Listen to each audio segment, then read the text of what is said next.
Hello friends, in this lecture we are going to talk about endocrine control of fluid intake। जहाँ पर भी ये word आता है एंडोक्राइन, इसका मतलब ये होता है कि वहाँ पे कुछ हॉर्मोन्स या ग्लैंड्स इन्वॉल्व हैं और दिन भर में जो हम फ्लूइड का इंटेक करते हैं या लिक्विड का इंटेक करते हैं वो इन हॉर्मोन्स या ग्लैंड्स के द्वारा कैसे कंट्रोल किया जाता है, एक तो हम इस लेक्चर में ये देखने वाले हैं। दूसरी चीज़, जो हमें प्यास लगती है उसका डेवलप होने का मैकेनिज्म क्या है वो इस लेक्चर में हम देखेंगे। लेकिन उससे पहले कुछ बेसिक चीज़ें देखना चाहते हैं, मतलब जैसे ब्लड प्रेशर क्या होता है, सॉल्यूशन क्या होता है। देखो, मान लो कि ये ग्लास है, राइट, ये ग्लास है, उसमें सोल्यूट्स हैं प्लस सॉल्वेंट्स हैं। इस ग्लास में सोल्यूट्स हैं और सॉल्वेंट्स हैं, इसका मतलब इसमें सॉल्यूशन है, राइट। तो सोल्यूट के तौर पे क्या क्या चीज़ें हो सकती हैं? सोल्यूट के तौर पे सोल्ट्स हो सकते हैं, आयंस हो सकते हैं, न्यूट्रिएंट्स हो सकते हैं या दूसरी कई चीज़ें हो सकती हैं। लेकिन यहाँ पे मैं सॉल्वेंट के तौर पे एक यूनिवर्सल सॉल्वेंट का एग्जाम्पल ले रहा हूँ जो कि वाटर है, पानी है, ठीक है। इतना समझ आ गया? यहाँ पे एक वर्ड लिखा हुआ है ऑस्मोलैरिटी। इसका मतलब क्या है? जैसे हम पढ़ते थे केमिस्ट्री में मोलैरिटी, मोलैलिटी, है ना, मोलार कंसंट्रेशन, तो वैसे ही ऑस्मोलैरिटी होती है। मैं बोलता हूँ कि भाई ये सॉल्यूशन है, इस सॉल्यूशन में सॉल्यूट्स की कंसंट्रेशन कम है या ज़्यादा है, इसको नापने का पैमाना होता है ऑस्मोलैरिटी। मान लो कि ये ग्लास है, मान लो ये ग्लास है, ठीक है। इस ग्लास में मैंने एक बार मान लिया कि इसके अंदर सॉल्यूट्स की कंसंट्रेशन कम है, सोल्यूट्स की कंसंट्रेशन कम है, सोल्यूट्स की कंसंट्रेशन कम है। इसका मतलब ये है कि वहाँ पे ऑस्मोलैरिटी भी कम होगी। अगर ऑस्मोलैरिटी कम है तो ये सॉल्यूशन डाइल्यूट होगा, ठीक है, डाइल्यूशन होगा। तीसरा, इसका इन्फरेंस सीधा सा ये निकलता है कि उसके अंदर सॉल्वेंट की अमाउंट ज़्यादा होगी, यानी लिक्विड ज़्यादा होगा उसके अंदर। हमने बोला था ना कि भाई सॉल्यूशन का मतलब क्या होता है, सोल्यूट प्लस सॉल्वेंट। अगर सोल्यूट कम है, सोल्यूट की कंसंट्रेशन कम है, इसका मतलब सॉल्वेंट ज़्यादा है उसमें, ठीक है। तो यही वाला एग्जाम्पल लेके हमने यहाँ पे समझ लिया कि ऑस्मोलैरिटी क्या होती है। ऑस्मोलैरिटी कम कब होगी? जब सोल्यूट्स की कंसंट्रेशन कम होगी तब। ऑस्मोलैरिटी ज़्यादा कब होती है? ऑस्मोलैरिटी ज़्यादा तब होती है जब इस सॉल्यूशन के अंदर सॉल्वेंट्स की कंसंट्रेशन ज़्यादा हो। तो कंसंट्रेटेड हो गया सॉल्यूशन और सॉल्वेंट्स अपने आप कम हो गए। सेम एग्जाम्पल है कि भाई सोल्यूट्स यहाँ पे अगर ज़्यादा हैं और सॉल्वेंट कम है तो यानी तब ये सॉल्यूशन है, तो इसका मतलब ये कंसंट्रेटेड हो गया। यानी मान के चलो कि भाई ये ग्लास है, ग्लास में पानी था, पानी में मैं चीनी डालता गया और जैसे जैसे मैं ज़्यादा अमाउंट में चीनी घोलता जाता हूँ तो चाशनी बनती है ना।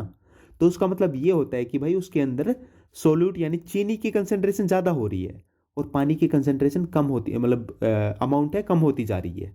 तो ऑस्मोलैरिटी का अगर डिफरेंस या मतलब समझ आ गया हो तो हम आगे बढ़ते हैं। एक चीज़ होती है ब्लड प्रेशर। ब्लड प्रेशर का मतलब क्या होता है? मान लो कि ये ब्लड वेसल है। ब्लड वेसल्स क्या होते हैं? जैसे आर्टरीज, वेन्स, कैपिलरीज, इसके अंदर ब्लड फ्लो करता है ना। तो ब्लड को हम एक लिक्विड सॉल्यूशन के तौर पे मान के चल रहे हैं, लिक्विड सॉल्यूशन है।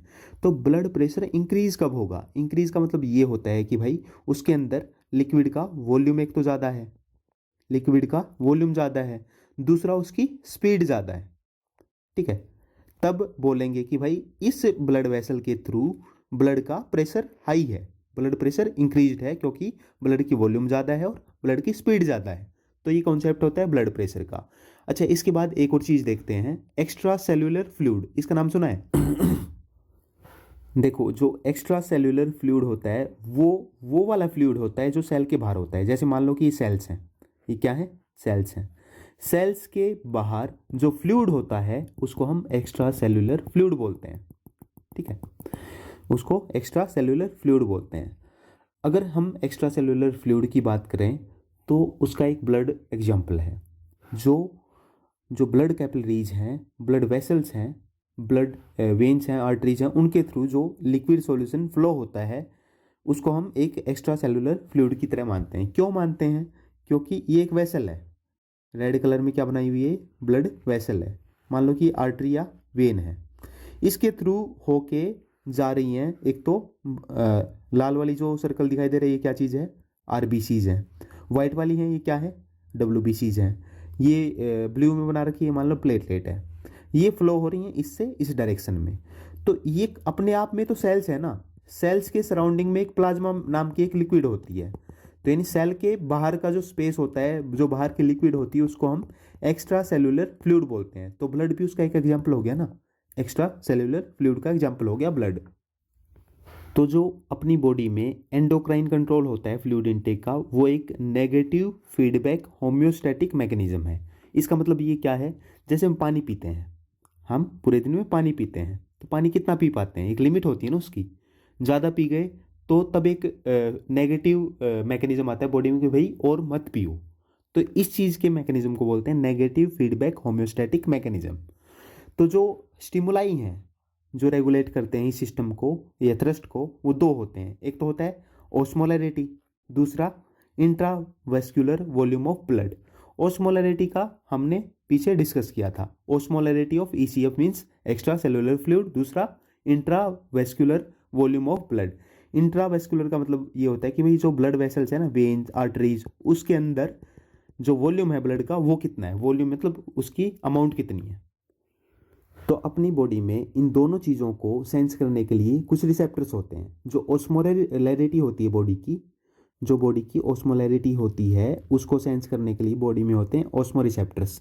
ये जनरली कहाँ पाए जाते हैं, हाइपोथैलेमस में, जो कि ब्रेन के जस्ट नीचे वाले उसमें रीजन में होती है।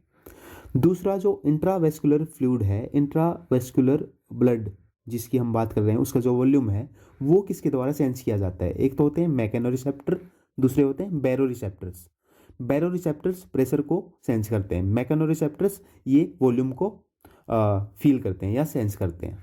तो मान लो कि हमारे पास रिसेप्टर्स हैं दोनों चीज़ों को सेंस करने के लिए।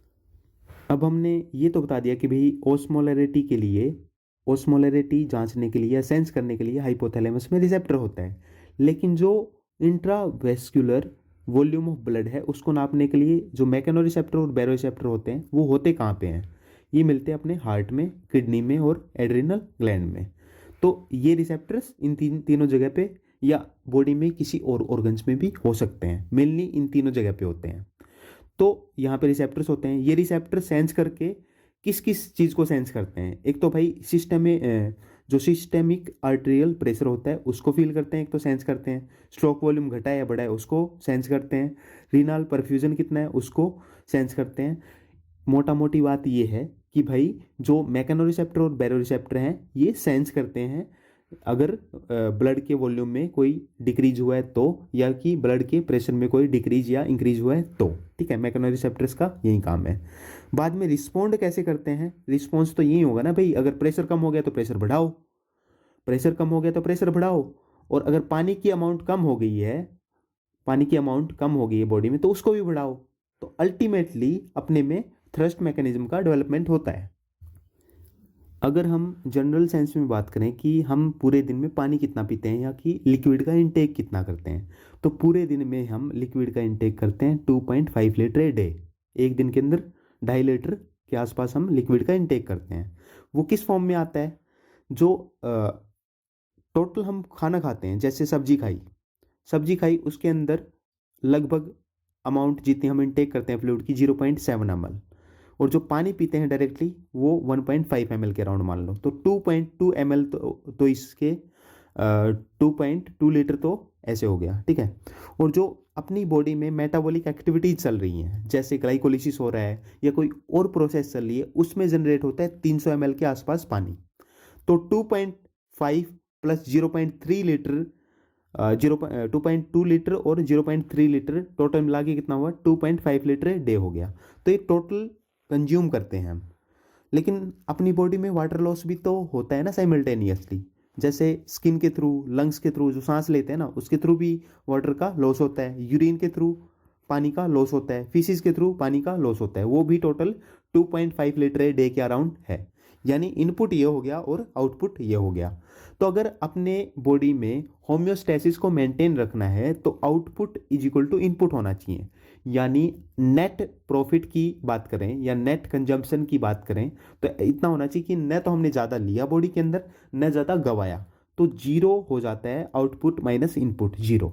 यानी 2.5 ही लॉस हुआ बॉडी से और 2.5 ही इनटेक किया हमने, तो कोई दिक्कत नहीं है, अपनी बॉडी में सारी चीज़ें वाइटल एक्टिविटीज स्मूथली चलेंगी।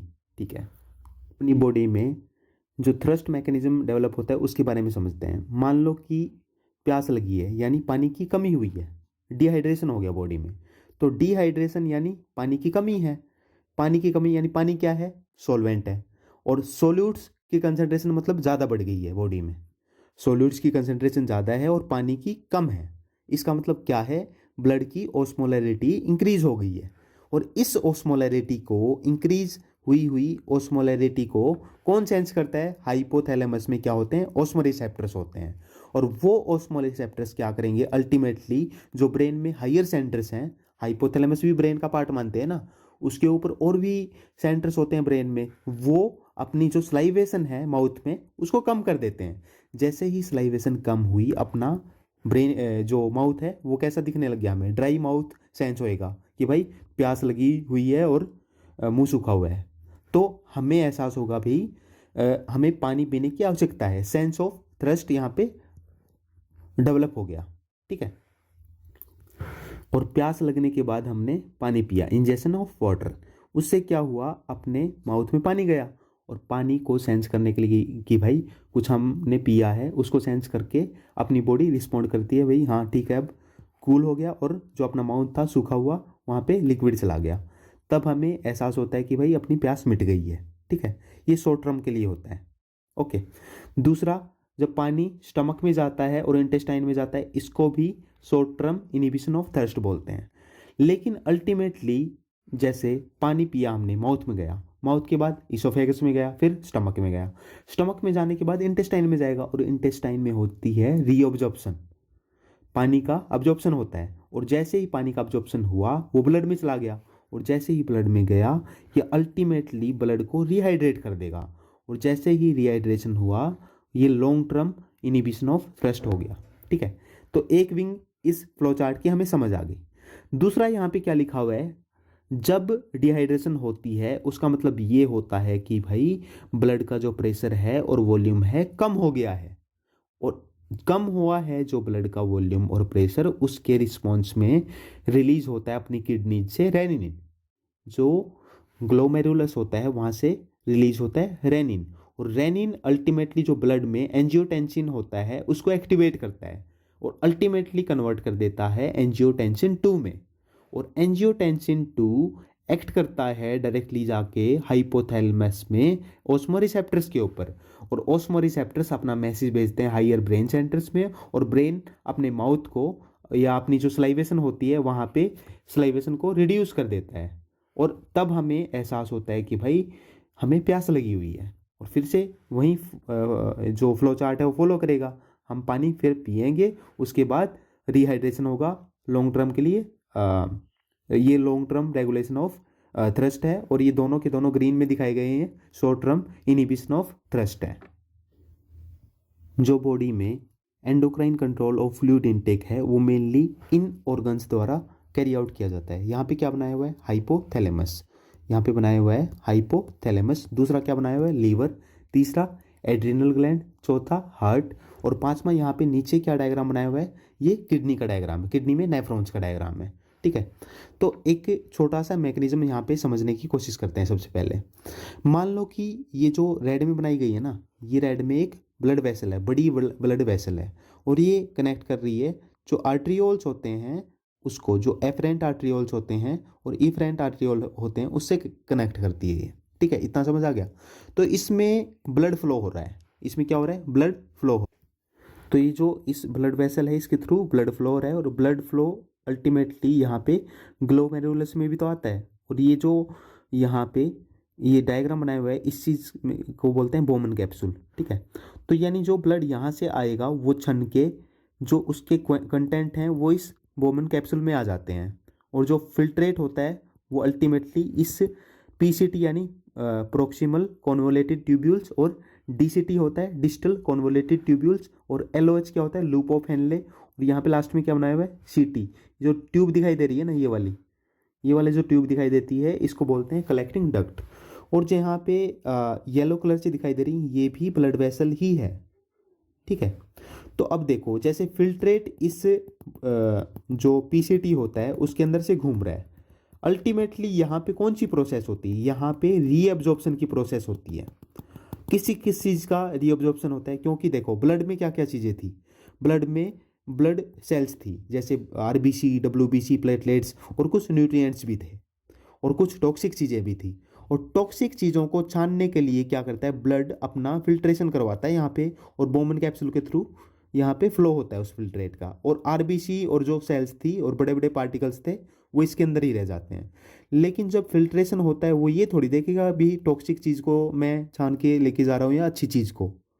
तो अपनी जो ब्लड होता है उसमें पानी भी होता है, सोडियम के आयंस भी होते हैं, और भी कई इंपॉर्टेंट चीज़ें होती हैं जैसे ग्लूकोज हो गया। तो उन चीज़ों का, इनकी जो वॉल्स है ना, ये पाइप्स हैं अल्टीमेटली, इन वॉल्स के थ्रू रीएब्जॉर्प्शन होता है, और रीएब्जॉर्प्शन हो के जो ब्लड वेसल्स थी वापस चला जाता है इनके अंदर, यानी खून में वापस चली जाती हैं जो अच्छी चीज़ें थी वो, और जो गंदी चीज़ें थी या ख़राब चीज़ें थी उनका इनके थ्रू रीएब्जॉर्प्शन नहीं हो पाता, और वो अल्टीमेटली यूरिन के थ्रू बाहर निकल आती हैं। ठीक है। तो पानी के लिए अगर स्पेसिफिकली बात करूं तो इस फिल्ट्रेशन में, इस फिल्ट्रेट में क्या है, अल्टीमेटली पानी है। तो पानी का रीअब्जॉर्प्शन होता है कुछ चैनल्स के थ्रू, उनका नाम होता है AQP1, एक्वापोरिन्स 1। तो लगभग जो 90% जो पानी है उसका रीअब्जॉर्प्शन हो जाता है AQP1 के द्वारा। ठीक है, पीसीटी के अंदर। ओके, ये बात समझ आ गई। अब फिल्ट्रेशन घूमता जा रहा है, घूमता जा रहा है, घूमता जा रहा है, यहाँ तक जा रहा है। मान लो कि अपनी बॉडी में एक्सीडेंट हो गया है, खून की कमी हो गई, ठीक है, या पानी की कमी होगी, मैं रनिंग कर रहा हूँ तेज से और पानी लॉस हो रहा है, तो पानी की कमी हुई है ना, ये तो 90% ठीक है भाई, ये एब्जॉर्प्शन कर रहा था, नॉर्मल एक्टिविटी है। लेकिन अगर मैं चाहता हूँ कि भाई यूरिन के थ्रू मेरे पानी ज़्यादा लूज ना हो, तो उसके लिए क्या होता है, अपनी बॉडी में एक हार्मोन होता है, उसका नाम होता है वैसोप्रेसिन, एंटी डाययूरेटिक हार्मोन। तो वो क्या करता है, जो डीसीटी होता है, एक तो डीसीटी और एक होता है सीटी, कलेक्टिंग डक्ट, इनमें इंसर्शन करवा देता है कुछ चैनल्स का, उनका नाम होता है AQP2। यहाँ पे AQP1 था, ये क्या है, AQP2। ये कब इंसर्ट होते हैं, in the response of vasopressin, जो कि रिलीज होता है अपनी पोस्टीरियर पिट्यूटरी से। तो ये क्या करता है कि जो 10% भी पानी बच गया है ना, यूरिन जो फिल्ट्रेट है उसमें, वो उसका रीअब्जॉर्प्शन वापस करवाने लग जाएगा ये। तो अल्टीमेटली यहाँ से जो यूरिन आएगा वो कंसंट्रेटेड आएगा। तो ये था नॉर्मल मैकेनिज्म एक्सक्रेटरी सिस्टम का। अपनी बॉडी में जो फ्लूइड इनटेक है उसको रेगुलेट करने के लिए बहुत सारे हॉर्मोन्स रिलीज होते हैं। ठीक है, बहुत सारे हॉर्मोन्स रिलीज होते हैं, लेकिन उनमें से कुछ जो मेन हैं उनके बारे में हम बात करेंगे, जो कि अपने फ्लूइड इनटेक को रेगुलेट करते हैं। तो उन सब में से एक है रेनिन, एंजियोटेंसिन, एल्डोस्टेरोन सिस्टम। इसको रास सिस्टम भी कहते हैं, आपने फिजियोलॉजी में कभी पढ़ा होगा इसको। तो इसमें जो ऑर्गन्स इन्वॉल्व हैं वो कौन कौन से हैं, एक तो होती है किडनी, दूसरा एड्रिनल ग्लैंड, तीसरा लीवर। और इस सिस्टम में जो हॉर्मोन्स इन्वॉल्व होते हैं वो कौन कौन से हैं, एक तो रेनिन, दूसरा एंजियोटेंसिन, तीसरा एल्डोस्टेरोन। अभी मेनली इस चीज़ में होता क्या है उस चीज़ के बारे में बताता हूँ, क्या क्या होता है। देखो, मान लो कि हमें ना प्यास लगी हुई है और अपनी बॉडी में कमी हो गई है पानी की, तब क्या क्या होता है। देखो, मैंने बताए थे कि भी जब endocrine control of fluid intake की बात करते हैं ना, तो उसमें कुछ ऑर्गन्स इन्वॉल्व होते हैं। तो उसमें से एक था लीवर। लीवर बनाता है एंजियोटेंसिन को, एंजियोटेंसिनोजन को। ठीक है, लीवर हमेशा एंजियोटेंसिनोजन को बनाता है, जो एक इनएक्टिव फॉर्म होती है एक एंजाइम की या हार्मोन की, जो कि हमेशा ब्लड में रहता है। ठीक है, इतना समझ आ गया। तो मैं यहाँ पे बता रहा हूँ कि भाई हमें हमारे बॉडी में जो लिक्विड है उसकी कमी हो गई है, हमें प्यास लगी हुई है, और ब्लड का वॉल्यूम भी कम हो गया है, ओस्मोलरिटी ओस्मोलरिटी ज़्यादा हो गई है। ठीक है, तब क्या होता है, जो जक्स्टा ग्लोमेरुलर अपरेटस है बोमन कैप्सूल के जब सामने वाला जो था ना सिस्टम, उसको ग्लोमेरुलस बोलते हैं। वहाँ से वो सेंस करता है किस चीज़ को, जो ब्लड का या ECF का घटा हुआ वॉल्यूम है ना, कम वॉल्यूम है, कम ब्लड प्रेशर है, उस चीज़ को सेंस करते हैं वहाँ पे रिसेप्टर्स। और वो जो ग्लोमेरुलस था वहाँ से रिलीज होता है रेनिन। एक बार दिखा देता हूँ ये ग्लोमेरुलस कहाँ पे है। जो ये नेफ्रॉन था, नेफ्रॉन में ये वाला जो पार्ट था ना, इसको ग्लोमेरुलस बोलते हैं। यहाँ पे रिसेप्टर्स होते हैं जो कि ब्लड के वॉल्यूम को और ऑस्मोलरिटी को सेंस करते हैं। ठीक है, इतना समझ आ गया। तो जैसे ही इन्होंने सेंस किया, जस्टा ग्लोमेरुलर अपरेटस ने सेंस किया कि भाई ब्लड की वॉल्यूम कम हो गई है, ब्लड का प्रेशर कम हो गया है, ऑस्मोलरिटी बढ़ गई है, तब क्या होता है, ये रेनिन एक नाम का हार्मोन होता है, उसको रिलीज करता है। और रेनिन अल्टीमेटली क्या करता है, जो इनएक्टिव फॉर्म में एंजियोटेंसिनोजन घूम रहा था उसको एक एक्टिवेटेड फॉर्म में ला देता है, जिसका नाम है एंजियोटेंसिन 1। और एंजियोटेंसिन 1 लंग्स से एक एंजाइम रिलीज होता है एसीई नाम का। एसीई की फुल फॉर्म क्या होती है, एंजियोटेंसिन कन्वर्टिंग एंजाइम। और एंजियोटेंसिन कन्वर्टिंग एंजाइम कन्वर्ट कर देता है एंजियोटेंसिन 1 को एंजियोटेंसिन 2 में। और एंजियोटेंसिन 2 अल्टीमेटली जाके एक्ट करता है एड्रिनल ग्लैंड के ऊपर, और एड्रिनल ग्लैंड से रिलीज होता है एल्डोस्टेरोन।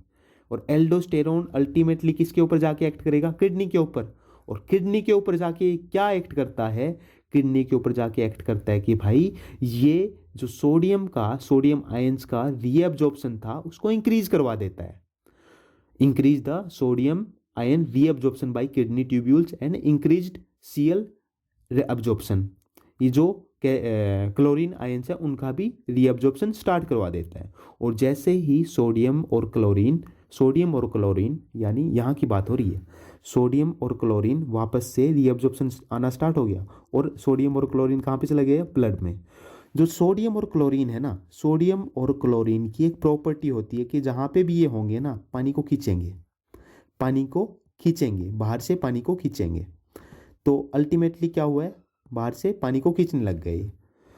तो अल्टीमेटली हमें क्या करना था, पानी ही तो बढ़ाना था। तो यानी सोडियम और क्लोरीन कंजर्व्ड हो गए, और सोडियम और क्लोरीन हमेशा अट्रैक्ट करेंगे पानी को ब्लड के अंदर, और पानी वापस से लॉन्ग टर्म थ्रस्ट का इनिबिशन था वो स्टार्ट हो गया है अभी, क्योंकि पानी में ब्लड में पानी की अमाउंट ज़्यादा हो गई, यानी वॉल्यूम भी मेंटेन हो गया। और जैसे ही वॉल्यूम मेंटेन हुआ ब्लड का, वैसे ही ब्लड प्रेशर भी मेंटेन हो जाएगा, और वैसे ही ओस्मोलैरिटी भी मेंटेन हो जाएगी।